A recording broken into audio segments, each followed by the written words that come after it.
Добар ден.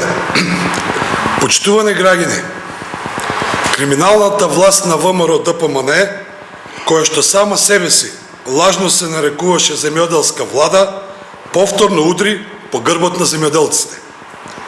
Со последниот ребаланс на буџетот на земјоделците им се скратени субвенциите. Буџетот на Агенцијата за финансиска поддршка на земјоделието и руралниот развој се намалени за 912 милиона денари. Тоа се 15 милиони евра помалку пари за субвенции за земјоделците. Тоа што со години наназад владата на ВМРО ДПМН ги лаеше земјоделците, божем се грижат за нив, сега го признаа со последниот ребаланс на буџетот, за кој медиумските курири упорно молчат. Во последните 5 години на земјоделците им се скратени над 140 милиона евра пари за субвенции. Годинава се кратат многу пари за субвенции.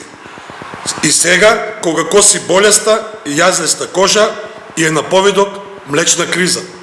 Се кратат пари за земјоделците, кога раноградинарските култури се откупуваат по багателно ниски цени, кога 75% од оризот се уште е непродаден. Се кратат пари за земјоделците, кога земјоделската пот и мака е крајно девалвирана. Власта во заминување со последниот ребаланс им ги скрати и тоа на што последно се надеваа земјоделците – субвенциите за цели 15 милиони евра. Земјоделците треба да знаат дека се кратат пари за нив во услови кога со ребалансираниот буџет долгот на државата и на сите граѓани ќе се зголеми од 309 милиони евра на 344 милиони евра за 2016 година. За граѓаните тоа значи зголемено задолжување од нови 36 милиони евра, а за земјоделците намалени пари за субвенции од 15 милиони евра.